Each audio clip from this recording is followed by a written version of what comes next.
What's up guys, Ethan Seitz here, and I'm in the shop here at Talkin Tackle, and I'm gonna break down my 1-2 punch that I used on Lake Seminole to qualify myself for the Major League Fishing Toyota Series in November. Guys, it was really simple. It was a 1-2 punch. I used a Neko Rig and a forward-facing sonar minnow. All this stuff I'm gonna show you here, from the rod, the reel, the line, the bait, everything is purchased right here in the shop. So follow me in the shop. Let's go get these baits. Let's go break them down.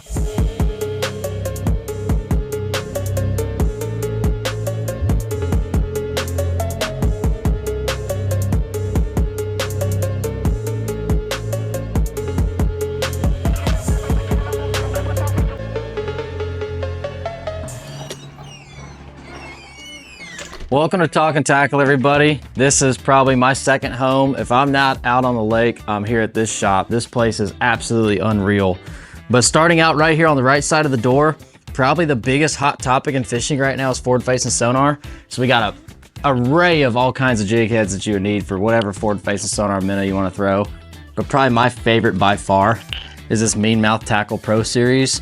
It's got a perfect 90-degree line tie, and it's got a tungsten head on it with a screw lock. So not only can you get more fish on it, it's got that perfect 90 degree, and you can really lay the wood to it with that hook too. Probably my favorite one. Second up right here, again, right outside the door, we have an amazing selection of Crush City freeloaders.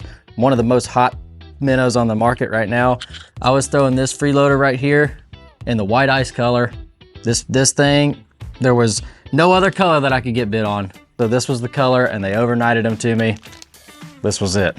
All right, so here we go with the Neko Rig worm. Probably my favorite Neko Rig worm by far is the Maxscent hit worm, the Magnum. It's a 7-inch worm. This color happens to be blue Fleck.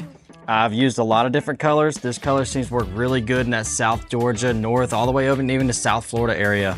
It's probably my favorite Neko Rig worm by far.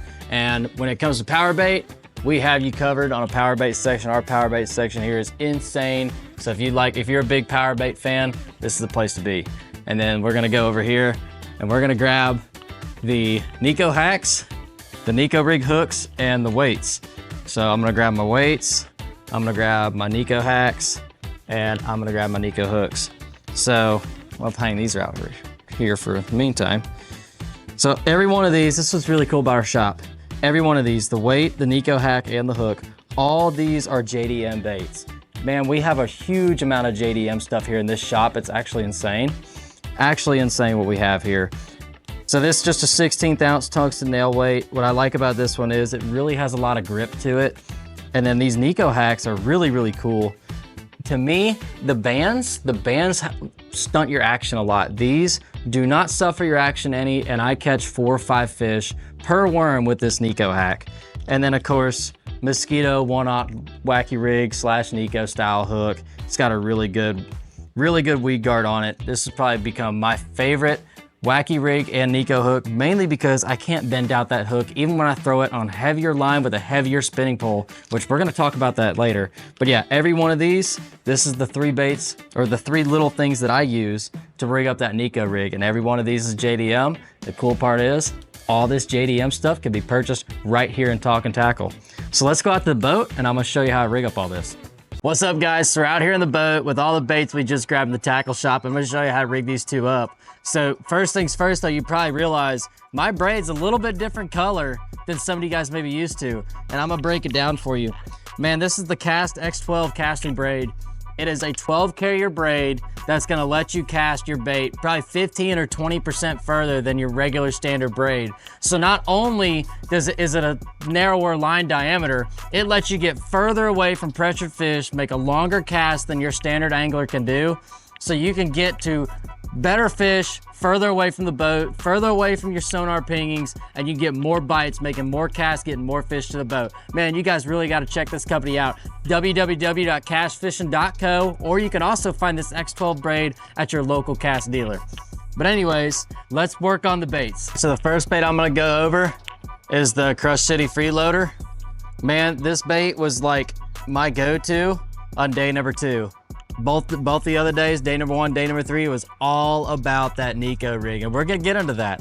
So the first things first, I set up this freeloader It's a 703 Dobyns Champion HP spin piece with the split grip. I'm a big split grip guy when I can. And then I set this up with a Vanford 2500 reel. This is 20-pound X12 braid. And man, that stuff's very, very thin. It's the best braid on the market in my opinion. And I paired that up with a 12-pound fluorocarbon leader line. I can't tell you what the leader line is yet, but just be following Cast in the future because we got some pretty cool stuff coming. So let me break it down for you. Let me show you guys how to rig this up.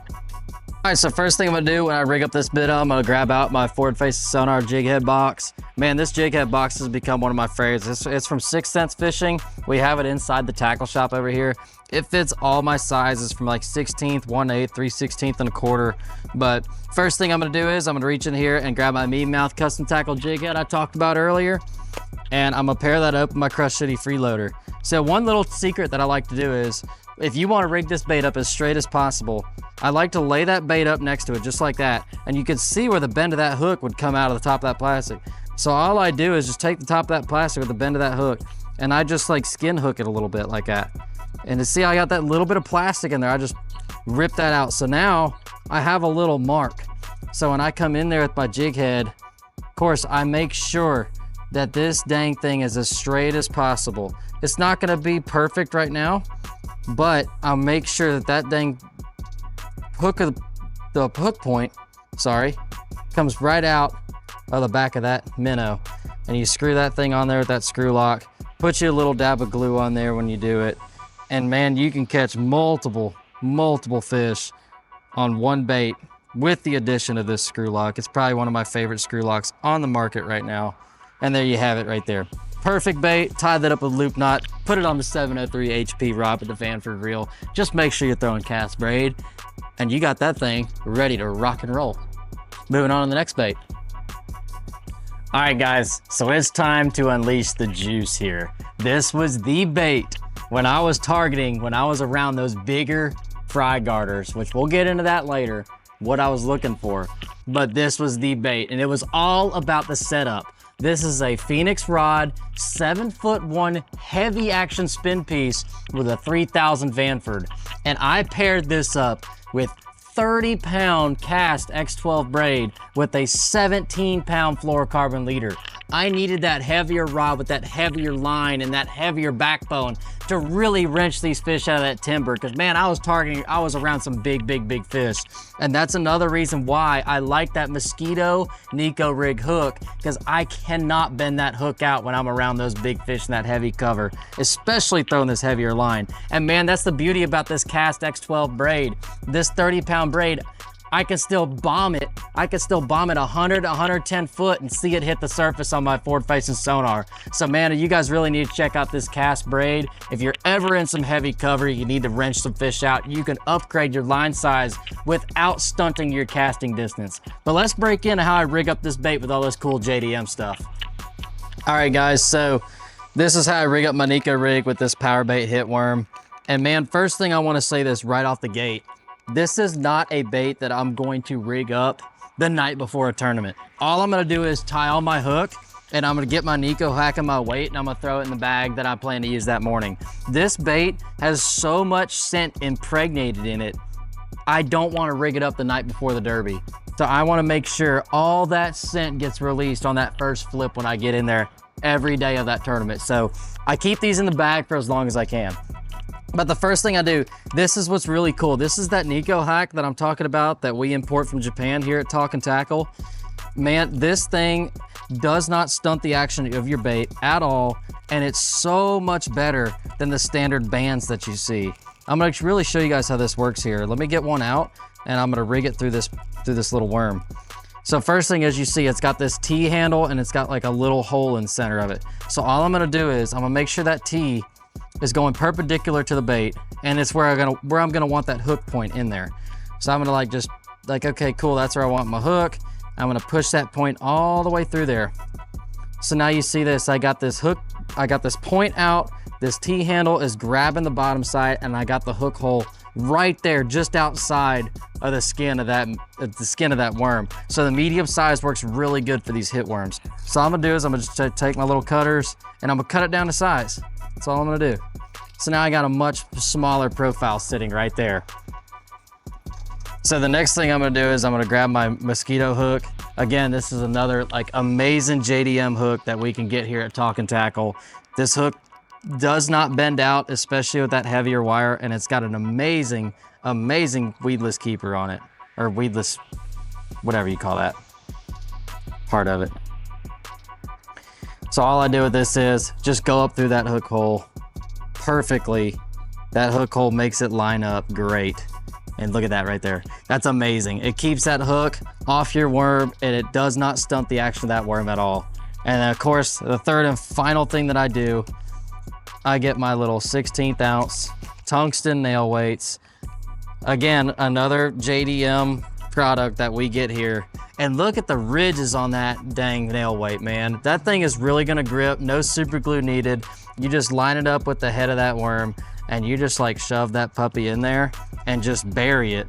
And before you know it, you have an amazingly rigged Neko Rig worm that you're ready to go catch some big fish on. Just shove that thing on in there, play with that a little bit, and that's where I keep it, just like that. There you go. That's the Neko Rig worm, and that's what I'm tying on that 7'1" Phenix Heavy rod with a 30-pound braid.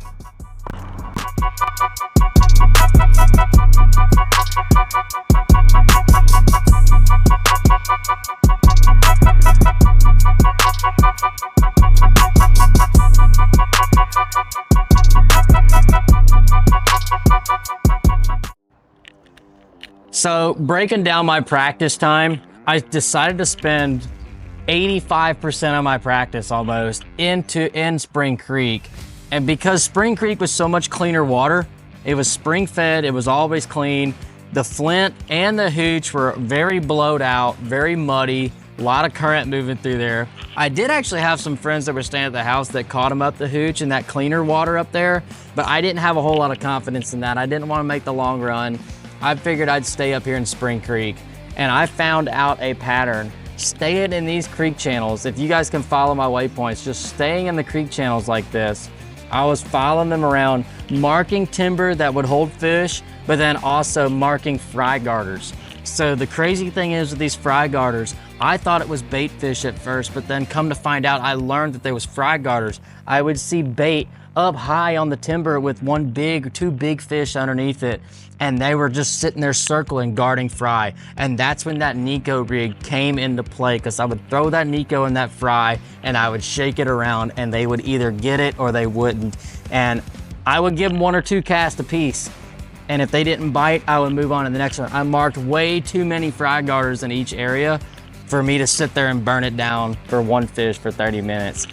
I figured I needed to cover water, make more casts, get more bites, and make it happen. And I did on day 1 and 2. And I'm blessed to qualify for the Toyota Series Championship, doing exactly what I'm showing you guys right here.